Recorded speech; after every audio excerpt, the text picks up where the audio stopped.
오늘 읽어주신 하나님 말씀은 지난주와 같은 본문 사도행전 17장 22절에서 27절까지 말씀입니다. 사도행전 17장 22절에서 27절까지 말씀 함께 교독하도록 하겠습니다. 제가 24절부터 할게요. 네. 24절부터 있죠. 네. 24절에서 29절이에요. 네. 미안합니다. 24절에서 29절. 수고 요동을 정리하는 것 같은데. 24절 읽겠습니다. 우주와 그 가운데 있는 만물을 지으신 하나님께서 천지의 주제시니 손으로 지은 전에 계시지 아니하시고 또 무엇이 기록한 것처럼 사람의 손으로 성경을 받으시는 것이 아니니 이는 만민에게 생명과 호흡과 만물을 친히 주시는 이십니다. 인류의 모든 족속을 한 혈통으로 만드사 온 땅에 살게 하시고 그들의 연대를 정하시며 거주의 경계를 한정하셨으니 이는 사람으로 하나님을 거두어 찾아 발견하게 하셨으니 그는 우리가 하나님께서 멀리 계시지 아니하구나. 우리가 그를 힘입어 살며 기동하며 존재하느니라. 너희 시인 중 어떤 사람이 의 말과 같이 우리가 그의 소생이라 하니 이와 같이 하나님의 소생이 되었은즉 하나님을 금이나 은이나 돌에다 사람의 기술과 보안으로 새긴 것들과 같이 여길 것이 아니니라. 아멘. 그렇습니다. 네. 네. 벌써 9월입니다. 그죠? 올해도 이제 9, 10, 11, 12 4달이 있습니다. 네. 근데 제가 기도에도 그렇게 말씀을 드렸지만 우리가 이렇게 코로나를 지났기 때문에 우리가 좀 그런 의식이 조금 있긴 하죠. 이렇게 함께 모여서 그냥 일상적인 예배를 드릴 수 있는 것이 또 그냥 주변의 모든 상황들이 이렇게 되어지는 것이 정말 감사한지 모르겠습니다. 네. 우리 주변 친구들한테 잘 왔습니다. 인사 한번 합시다. 환영합니다. 잘 왔습니다. 네. 우리 나빈자매 오랜만이에요. 2학기의 삶 가운데 최선을 다해서 또 올 한 해를 좀 잘 마무리했으면 좋겠습니다. 자, 지난 3주 동안 우리는 이 바울의 아벤 설교를 통해서 하나님에 대해서 지금까지 조금 집중을 좀 많이 해왔습니다. 그죠? 이제는 조금 화제를 전환해서 오늘부터는 하나님이 창조하신 이 세상과 이 세상 속에 살아가고 있는 우리 사람들에 대해서 좀 집중을 하려고 합니다. 제가 몇 번 말씀을 드렸지만 오늘 이 아덴에서 하고 있는 이 바울의 설교는 여러분 성경에 나타나 있는 다른 사도들이나 또는 어떤 다른 제자들의 설교와는 그 성격이 굉장히 사실 좀 달라요. 여러분들 나중에 성경을 읽어보면 아시겠지만 온 우주 만물을 하나님이 창조하시고 그렇기 때문에 온 세상은 하나님이 주인이고 또 우리 모두는 다 하나님이 창조하신 또 창조적 그 속성이 여전히 살아있는 이 세상 가운데 우리가 살고 있고 그런데 결국 우리 인간은 죄로 타락하였으나 예수 그리스도의 십자가의 죽으심과 부활로 오늘 말씀에 29절 끝에 보면 하나님의 뭐라고 되어 있습니까? 29절 끝에 보면 하나님의 뭐라 했어요? 29절 앞에 보면 이와 같이 하나님의 소생이 되었습니다. 결국 우리가 다시 하나님의 소생으로 회복되었다는 이 일련의 이 바울의 이 설교의 내용은 어떻게 보면 하나님의 나라의 복음과 예수 그리스도의 복음이 절묘하게 조화되어져 있는 굉장히 중요한 설교의 내용입니다.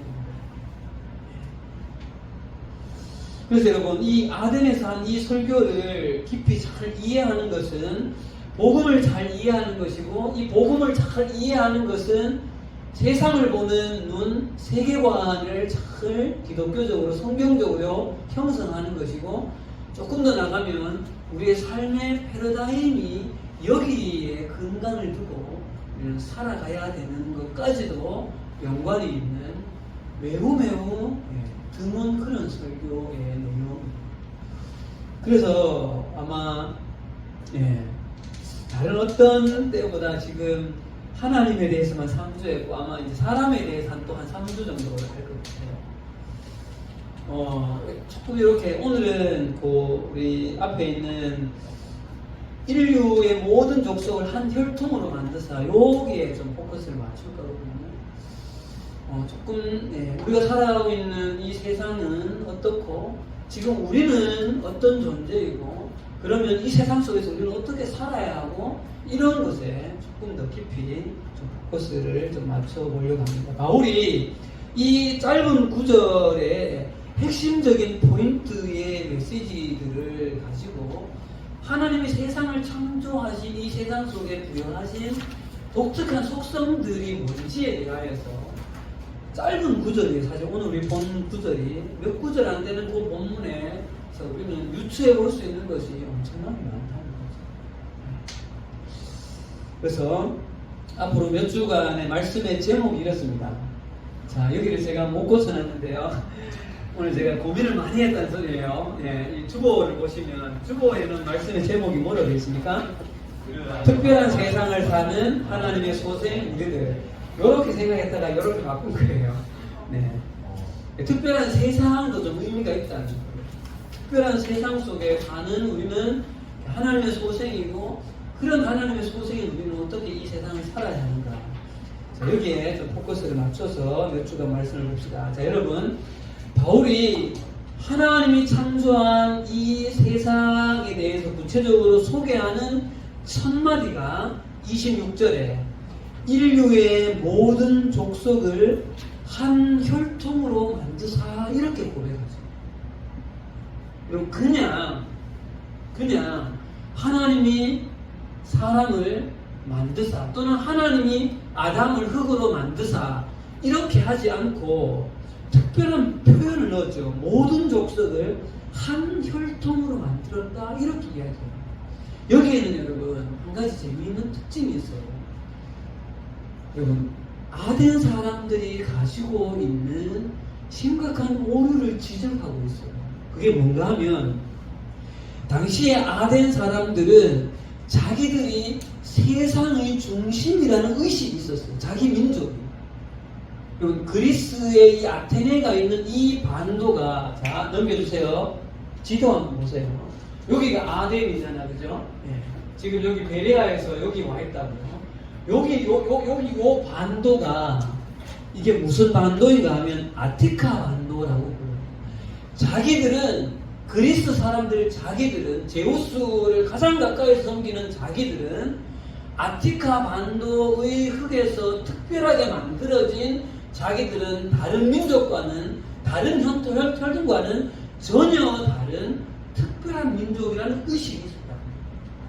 그러니까 바울은 근데 그 생각이 특별하다. 하나님은 인류의 모든 족속을 한 혈통, 한 조상으로 시작하시고 우리 모두는 그의 후손이다라는 것을 말한다는 거죠. 그래서 여기 특별히 한 혈통이라는 말을 넣었다.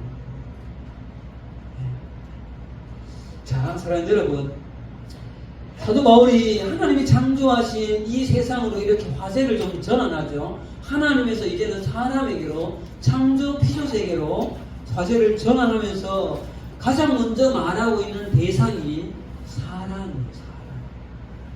사람의 기원에 대해서 이야기하는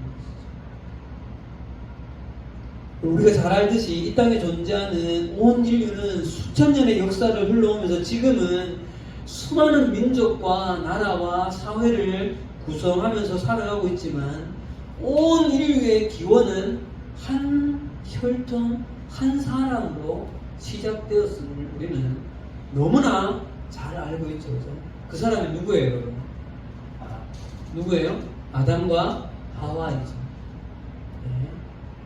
조금 더 이게 세분화가 되어지면 여러분, 온 인류의 족속이 모두 다 죽었던 때가 있죠. 아담 이후에 무슨 일? 노아의 홍수. 노아의 세 아들이 누구예요? 셈, 함, 야벳. 예, 어떻게 보면 여기 한 혈통은 노아를 말하기도 할 수도 있다는 거예요. 왜? 노아의 세 아들에 의해서, 왜? 그 앞에 딱 죽었습니다. 세 아들에 의해서 모든 대륙으로 퍼졌기 때문에. 자, 넘겨주세요. 요거 지난번에 보여준 적 있죠? 자, 셈은 이 아시아 쪽으로 흩어지고, 함의 자손은 아프리카로, 야벳의 자손들은 해안가에서 이 유럽 쪽으로 퍼지게 되어지죠. 이것을 인류학자들은 인류의 기원을 여기서 찾아요. 창세기 9장 10장에 나오죠. 자, 그런데 여러분, 우리가 지금 살아오고 있는 이 지구상에 요즘 지구의 상 인구를 몇 억으로 잡아요? 70억? 네, 70억이죠. 제가 여러분들만 할 때는 50억 정도 잡았대요. 네, 진짜요. 자, 지금은 이렇게 여러 민족과 나라로 구분되어 살아가고 있지만 오늘 이 혈통, 한 혈통에서 나왔다는 이 표현에서 우리는 온 인류가 공통적으로 두 가지의 대전제 아래에 놓여져 있다는 사실을 우리는 기억해야 돼요. 그 대전제가 뭔가 하면요. 첫 번째는 온 인류는 하나님이 창조하신 인간의 고유한 모든 속성이 동일하게 주어져 있다. 어느 한 민족은 특별한 무엇인가 있고 어느 한 민족은 그것이 없고 이런 것이 없다는 거예요. 모든 인간에게는 인간으로 하나님이 부여하신 고유한 속성이 보편적으로 있다는 거죠. 이것이 첫 번째의 전제고요. 두 번째의 전제는 아담과 하와의 이 죄로 타락한 이후에 이 죄의 결과값으로 가지고 오고 있는 이 모든 인류에게 주어져 있는 죄의 결과의 그 상황 아래 모두가 다 동일하게 놓여져 있다는 거죠. 이 두 가지에서 단 한 사람도 예외가 없는 거예요. 맞습니까, 여러분? 맞죠? 그래서 오늘 이 아덴 사람들이 말하는 우리는 아티카의 후손이다라고 말하면서 자기들은 예외인 것처럼 말하는 이것은 심각한 오류죠. 여러분 잘 아시죠? 인류 역사에 보면 우리 민족은 특별한 민족이다라고 말하는 민족들이 있어요, 없어요? 많죠. 그러니까 독일의 히틀러는 유태인을 그렇게 인종청소 박살을 하잖아. 왜요? 자기들은 더 나오고 열등한 민족은 사라져야 된다고 생각해요.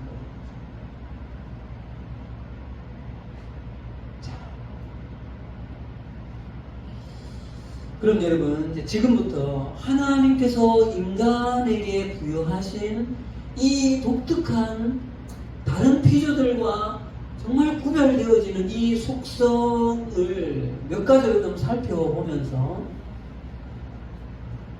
지금 2024년 9월을 이제 살기 시작해야 되는 우리는 그 속성 가운데 어떻게 살아가야 되는가의 말씀을 조금 연결해 가보도록 합시다. 여러분 가장 먼저 우리가 너무나 잘 알듯이 우리 인간이라는 존재가 다른 피조물과 결정적으로 다른 것은 하나님의 뭐와 뭐를 입고 있다? 하나님의 형상과 하나님의 모양대로 창조되었다는 것입니다.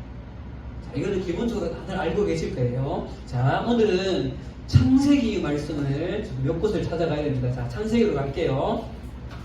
자, 성경 창세기 1장으로 가봅시다. 1장 26, 27절. 자, 26절, 27절. 창세기 1장 26, 27절입니다.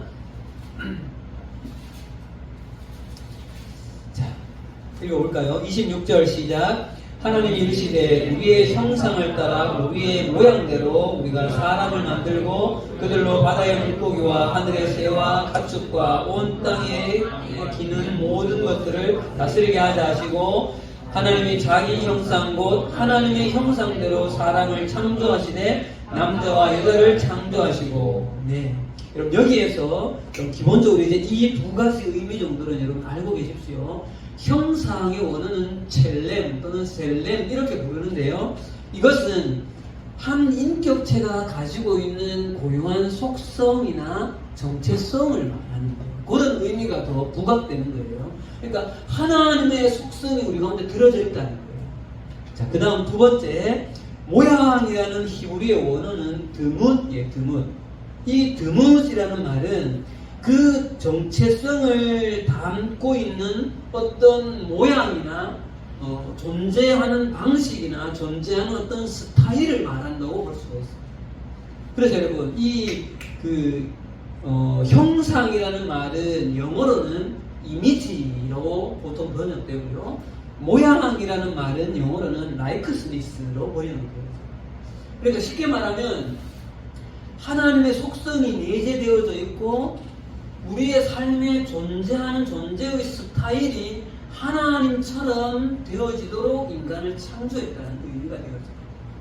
자, 여기에서 이 형상과 모양대로 창조되었다는 것이 가지고 있는 의미는 정말 굉장히 다양해요. 이것만 가지고도 정말 여러 시간 우리를 공부해야 돼요, 사실은. 오늘 제가 좀 집중하고 싶은 포인트는요, 하나님의 형상과 모양대로 인간이 창조되어졌다는 것은 인간이 하나님의 창조하신 이 피조 세상에 2차적인 지배권을 가지게 되었다는 존재가 되었다는 거예요. 쉽게 말하면 이 세상을 다스릴 수 있는 권리의 그 권한을 가지고 되어진 그런 존재의 의미가 있다는 거죠. 자, 실제로 하나님께서 어떻게 그렇게 하시는가 한번 보도록 합시다, 여러분. 자, 28절 가봅시다. 28절. 자, 1장 28절 제가 읽을게요. 하나님이 그들에게 복을 주시며 그들에게 이르시되 생육하고 번성하여 땅에 충만하라. 땅을 정복하라. 바다의 물고기와 하늘의 새와 땅에 움직이는 모든 생물을 뭐하리라? 다스리라 하시니라. 그 하나님이 인간에게만 유일하게 세상을 뭐해라? 다스리라라는 권위를 주셨다는 거죠.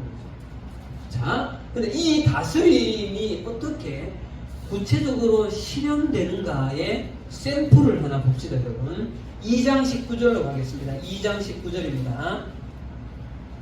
2장 19절 가보세요, 여러분. 자, 읽어봅시다. 시작. 여호와 하나님이 흙으로 각종 들짐승과 공중의 각종 새를 지으사 아담이 무엇으로 하고 부르나 보시려고 그것들을 그에게 이끌어 가시니 아담이 각 생물을 부르는 것이 곧 그 이름이 되었더라. 하나님이 창조하신 이 모든 창조 세계의 동물들을 아담에게로 이끌어 보셔서 그에게 이름을 짓도록 하셨다는 거예요. 여러분, 영찬이 이름 누가 지었을까요? 제가 지었어요. 왜 제가 지어요? 네, 아빠이니까 그런 거예요. 그건 뭐예요, 여러분? 제가 이 아이의 어떻게 보면 법적인 보호자의 권위가 있기 때문에 제가 하는 거예요. 여러분, 회사를 차리는 사람이 간판을 그 이름을 누가 정해요? 사장이 정하죠, 보통. 그거는 뭐예요, 여러분? 그럴 권위가 그 사람한테 있다는 거죠. 그죠? 여러분, 하나님께서 이름을 아담에게 지으라고 하는 것은 그에게 이것을 다스리라는 권위를 주셨다는 대표적인 샘플입니다.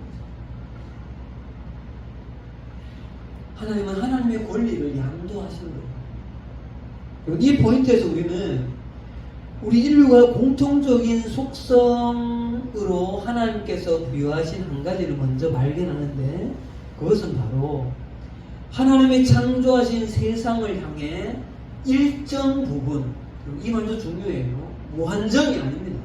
일정 부분 이 창조 세계를 다스릴 권위와 그에 따른 책임 있는 존재가 되었다. 자, 다시요.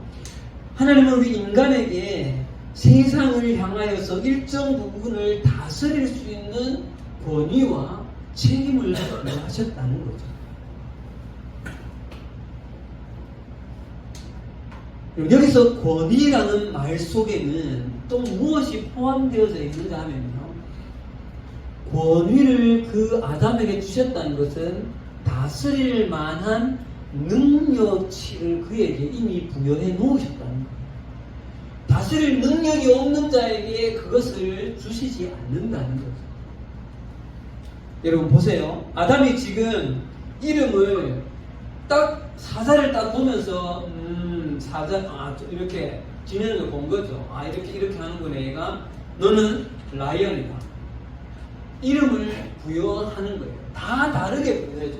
그럼 여기서 무엇이 생깁니까? 없던 것을 창조해내는 거잖아요. 여러분, 없던 것을 창조해내는 능력은 누구에게 있던 거죠? 하나님에게 있던 거예요. 대표적으로 이러한 능력치가 인간에게 주어져 있다는 거죠. 지금까지 여러분, 인류가 수천 년 걸쳐오면서 수없이 많은 문명을 이루어온 이 모든 능력치의 근원은 하나님께서 인간에게 허락한 그 능력 안에서 이루어져 가고 있는 것입니다. 그래서 여러분, 지금 이렇게 잘 쓰고 있는 이 스마트 기기 또한 우리 인간이 만들어내는 거잖아요. 이것은 하나님께서 부여하신 그 능력이 인간에게 존재하고 있다. 왜요? 하나님의 능력을 닮았기 때문에. 그런데 제가 좀 전에 말씀드렸죠, 여러분. 일정 부분이라는 거죠. 우리가 지금 만들어내고 있는, 인류가 만들어내고 있는, 눈에 보이는 수없이 많은 이 물질적인 것은 모든 것이 다 nothing인 것에서 하나님처럼 짠 하고 만들어낼 수 있는 것은 없어요. 그죠? 다 무엇인가 자연에 있는 것들을 가공하여 어떤 기술을 접목해서 만들어내는 것이죠. 자, 그리고요, 여러분, 오늘 말씀 28절에 보면, 복을 주사라고 말하죠. 그죠? 28절에 보면, 1장 28절에, 하나님이 그들에게 복을 주사 할 때, 이 복이란 말이 뭔가 하면, 유익한 능력을 부여하다. 그 능력이라는 의미가 그 복에 들어있다. 자, 우리가 살아가는 이 세상은 하나님이 창조한 이 세상은 온전한 세상을 하나님이 창조하셨는데 하나님이 참 재미있게도 이 피조 세계를 마음껏 더 멋진 세상으로, 더 화려한 세상으로, 더 아름다운 세상으로 변화시켜 갈 수 있는 그런 체인저블한 세상으로 하나님이 창조하셨다. 이 세상의 모든 것을 딱 고정해놓고 여기서 넣어놓은 모든 것은 다 건드리지 마가 아니라 변화 가능한 세상으로 하나님이 이 세상을 창조하셨다. 그리고 너희들에게 온 인류가 온 세상에 퍼져서 이 모든 것들을 지금의 어떤 이런 문명들을 개발해내라고 하나님께서 우리에게 능력치를 부여하셨다는 거죠.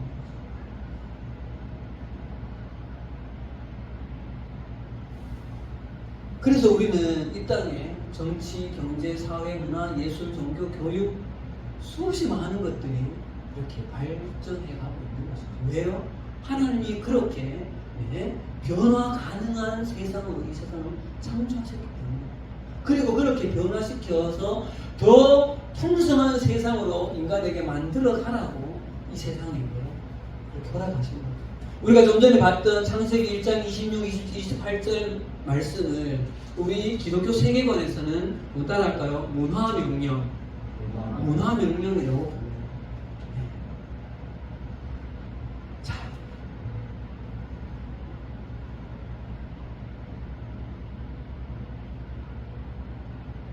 또 한 가지는요, 이렇게 하나님께서 권위를 부여하신 인간에게는 또 하나 책임이 따른다. 이 세상을 관리하고 다스리고 정복하라는 이 권위를 위임받은 우리에게는 책임의 소재가 우리에게 있다는 거죠. 그럼 제가 영찬이 이름을 지은 저에게는 영찬이를 양육할 책임이 있는 거예요. 하나님께서 우리 가운데 세상을 잘 다스리라고 우리에게 권위를 주신 것은 다스릴 책임이 그만큼 막중하게 있다는 거죠. 그런데 여러분, 우리가 여기서 한 가지, 저도 예전에 이런 생각을 많이 했어요. 세상을 다스리라고 말하면 자연 환경을 다스리는 것으로 생각을 하기가 쉽다는 거예요. 거기에 한정한다는 거예요. 그런데 그것이 아니라 자연 세상뿐만 아니라 우리 사람들이 만들어내고 있는 인문 환경과 사회적인 구조나 제도나 영역들, 이 모든 것까지도 잘 다스려 가라는 그 명령의 권위까지도 우리가 함께 주어져 있다. 자, 그런데 여러분, 그것이 인문 환경이든 자연 환경이든 잘 다스린다는 것의 기준이 뭘까요? 어떻게 하는 것이 잘 다스리는 거죠? 그 기준은 하나님의 뜻인데, 두 번째부터 우리가 생각해 볼 하나님이 인간에게 공통적으로 부여하신 속성에서 우리는 어떻게 하는 것이 우리에게 주어져 있는 이 우주 만물과 그 속에 사람들이 만들어내어가는 이 사회적인 공동체성 속에 어떻게 우리가 이 사회를 잘 다스려 가야 되는가의 가장 기본적인 원리가 두 번째 속성에서 찾을 수 있다. 자, 두 번째 속성을 한번 가보겠습니다, 여러분. 지금 우리는 온 인류를 한 혈통으로 지으사라는 이 부분에서 인간에게 공통적으로 부여되어져 있는 속성을 지금 찾아가고 있어요. 첫 번째 속성은 우리한테 뭐가 있다? 권위가 있고 뭐가 있다? 책임이 있다는 거예요. 첫 번째 속성은요. 두 번째 속성을 한번 찾아가 보겠습니다. 이건 조금 좀 여러분들이 아주 좀 재밌어 할 만한 일이에요. 자, 2장 18절을 갑시다. 성경 창세기 2장 18절입니다. 자, 읽어볼까요? 시작. 여호와 하나님이 이르시되 사람이 혼자 사는 것이 좋지 아니하니 내가 그를 위하여 돕는 대피를 지으리라 하시니라. 지난번에도 이 본문을 볼 때 제가 그런 질문을 했었습니다. 여러분, 지금 여기서 하나님이 사람이 혼자 사는 것이 좋지 않다. 여기서 좋지 않다가 not good이에요. 그리고 하나님이 창조하신 모든 세상을 하나님이 창세기 1장에 보면 보시기에 뭐 하셨더라? 좋았더라. 사람을 만들고는 심히 좋았더라. 근데 오늘 이 본문에서는 왜 좋지 않다라고 해서? 그럼 지금은 죄가 들어오기 전이에요, 후에요? 전이에요, 전. 그러면 좋지 않은 게 있으면 안 되잖아요. 맞죠? 근데 왜 낫굿이라고 하죠? 여기에 굉장히 중요한 비밀이 숨겨져 있어요.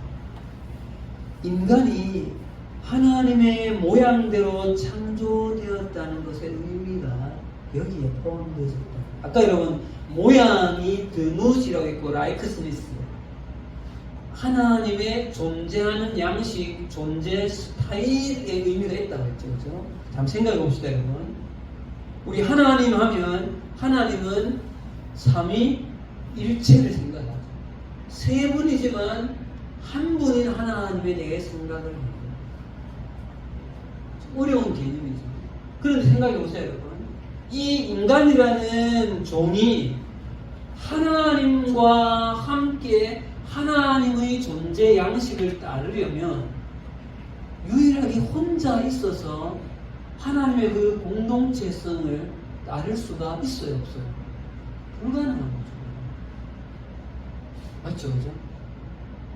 여러분, 이렇게 인간이 하나님의 모양과 존재 스타일을 담기 위해서는 인간도 최소한 공동체로 존재해야 돼요. 그러려면 아담 혼자만 있어서는 돼요, 안 돼요? 안 되는 거죠.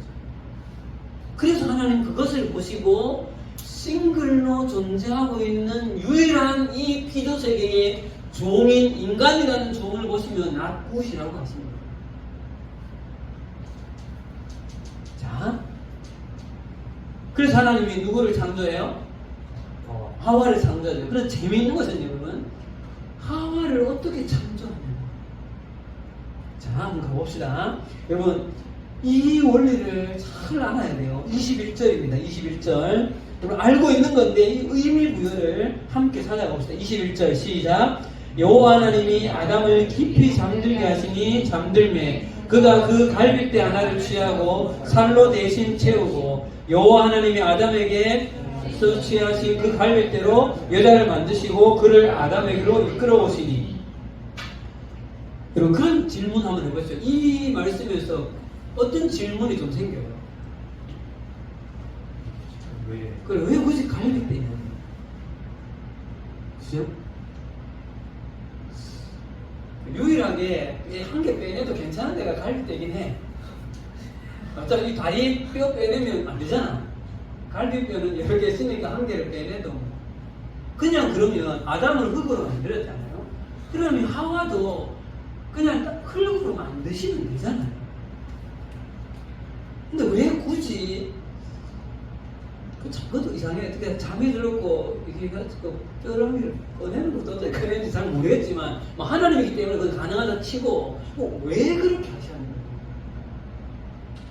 거예요? 여기에 하나님의 놀라운 신비가 있는 거예요. 자, 봅시다, 여러분. 여러분, 하와를 아담처럼 창조하실 수도 있는데 왜 그렇게 하시지 않고 아담의 몸속에 있는 갈비뼈를 재료로 해서 여자를 만드셨는가? 원래 그러면 하와라는 이 여자라는 존재는 누구 속에 있었어요? 재료가 남자 속에 있었던 거죠. 갈비뼈였습니다. 아담 속에 있었어요. 하나님은 여자를 만드시는데 아담의 몸의 일부를 쓰신 거예요. 여자를 창조하신 재료를 원래 아담 속에 있던 갈비뼈를 재료로 썼어요. 그러면 결국 아담과 옆에 따로 또 만들어지는 하와는 결국 두 명의 객체가 되어져 있지만 이 둘은 원래는 뭐라는 거예요? 하나라는 거예요.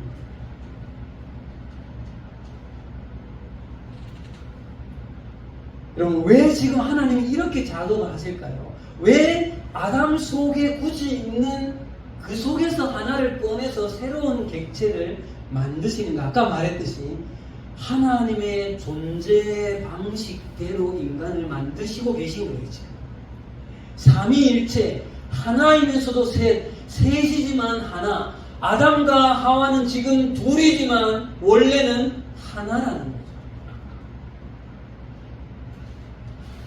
인간이라는 종이 하나님과 존재하는 양식이 라이크슨이 살려면 이 방식이 유일한 방식인 거예요.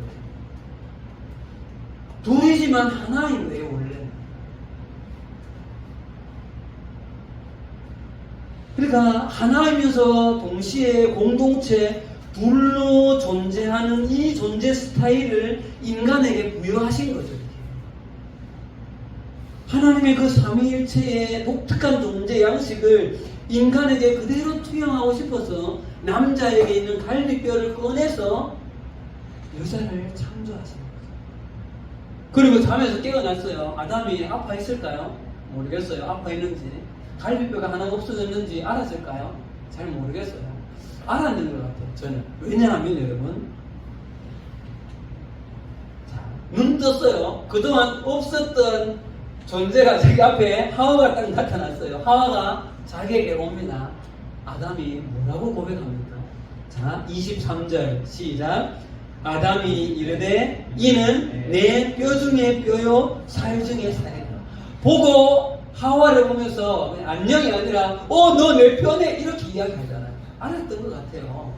그렇죠? 이게 뭐예요, 여러분?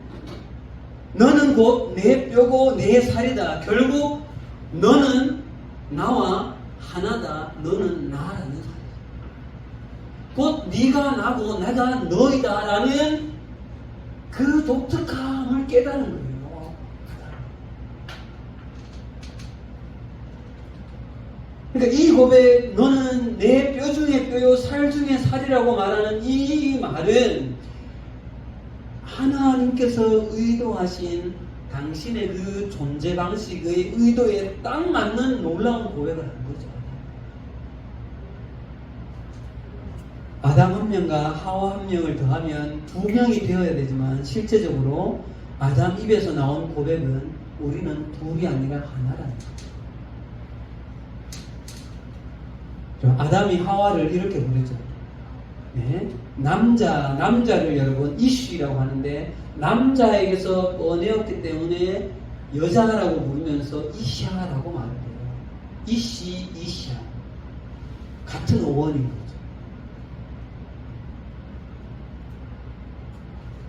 여러분 이 아담과 하와가 창조되어지는 이 아주 재미있는 이 스토리 속에서 우리는 하나님이 삼위일체로 존재하시는 그 자신의 존재의 스타일을 그대로 인간에게 부여해 놓은 유일한 특징을 보게 되어지고 이 특징이 고스란히 담겨져 있는 그 가장 인간 사회 속에서 근본을 이루고 되어지는 공동체가 바로 가정이 되죠.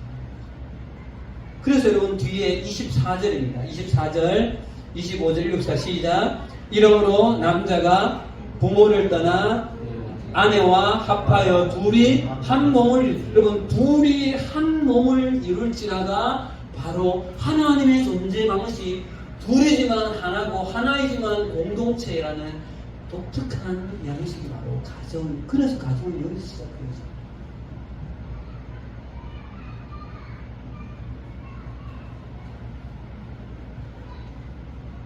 자, 이제 아담은 자신과 똑같은 객체인 또 다른 인간 하와가 만들어졌고, 아담은 또 다른 자신이라고 고백한 이 하와와 어떤 관계를 가져야 할까?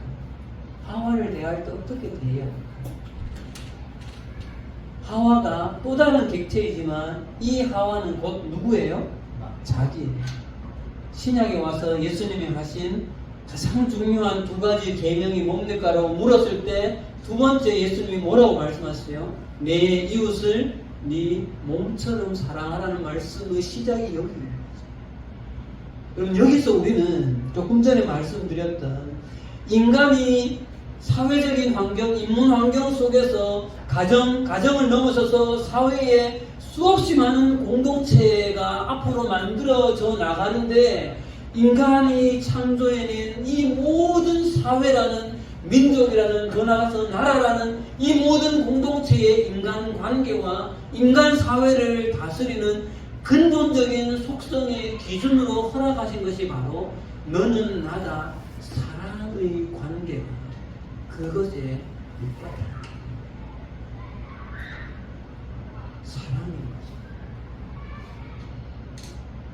거죠. 이것이 인간과 인간 사이의 관계 형성의 기초이고 사회 속에서 공동체를 이루어야 되어지는 모든 공동체의 기초가 너는 나다라는 이 사랑의 마음이, 이 사랑이 관계에 사회의 모든 공동체의 기초가 되어져요. 이것이 인간 모두에게 공통적으로 부여된 두 번째 하나님의 속성입니다. 그래서 지금 옆 친구 한번 바라보세요. 옆에 뭐 이런 얘기 합시다. 너는 나야. 얘기해봐요 빨리. 그래. 네가 나라니까. 그럼 네가 나라고 고백하는 것이 이웃을 내 몸처럼 사랑하라 하는 거야. 너는 나 아니야.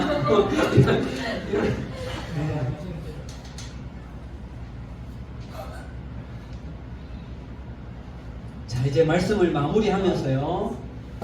지금까지 우리는 인간에게 하나님께서 허락한 두 가지의 속성을 잠시 살펴봤습니다. 물론 이것 이외에도 여러분 수없이 많아요. 수없이 많아요. 그런데 여러분 이런 놀라운 특성을 부여받은 인간이지만 아담과 하와의 범죄함으로 인해서 타락한 인류에게 공통적으로 가지고 오게 된 그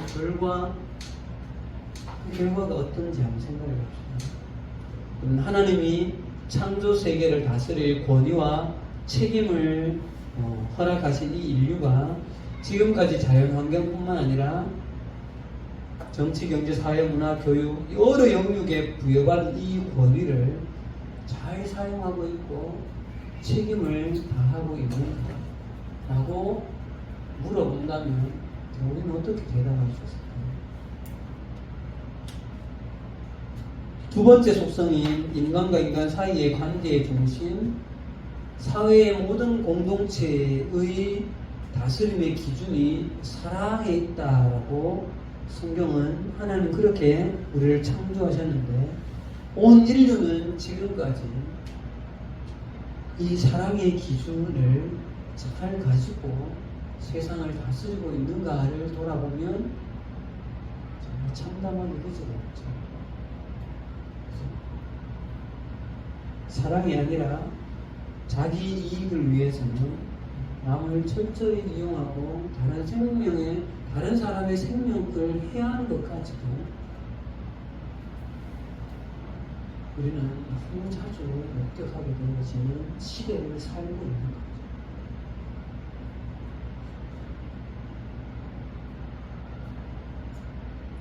이제는 초개인주의의 어떤 모습이 지금 우리 사회를 완전히 지금 뒤덮고 있잖아요. 여러분, 이런 시대적인 흐름 속에 우리가 예수를 믿는다는 것, 교회를 다닌다는 것은 어떤 의미일까요? 내가 예수 믿어서 소위 구원받아서 천국 가면 단가요. 우리에게 이 하나님께서 부여하신 이 두 가지의 고유한 이 속성,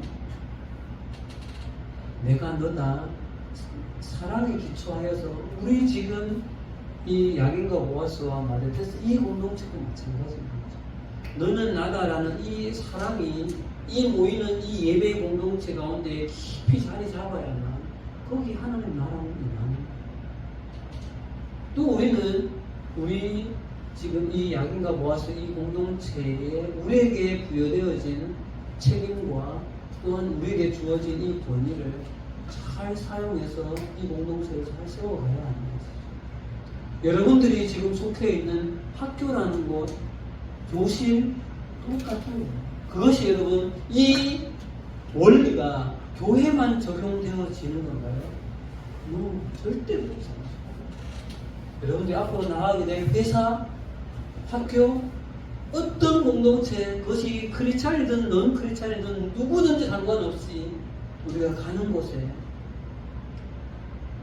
지금 우리가 가지고 있는 이 근본적인 정신을 가지고 잘 섬기고 다스리고 사랑해 가야 하는 것이죠. 그것이 하나님께서 우리에게 부여하신 귀한 특징입니다. 자, 하나님은 우리를 그렇게 창조했습니다. 우리에게, 여러분에게는 권위가 주어졌어요. 여러분들이 앞으로 결혼하여서 만들어갈 그 가정이라는 공동체가 하나님의 삼위일체를 경험해가는 가장 원초적인, 가장 직접적인 그러한 공동체. 그래서 여러분 잘 준비되어서 가야 됩니다. 또한 우리 이 야긴과 보아스 마르테스 공동체가 그런 공동체가 되어졌으면 좋겠습니다. 기도하겠습니다. 하나님 은혜를 감사합니다. 오늘 온 인류를 한 혈통으로 창조하셨다라는 이 말씀 속에 하나님께서 창조하신 우리 인류에게 어떤 특징과 속성을 부여하셨는가를 말씀 속에서 좀 찾아보았습니다.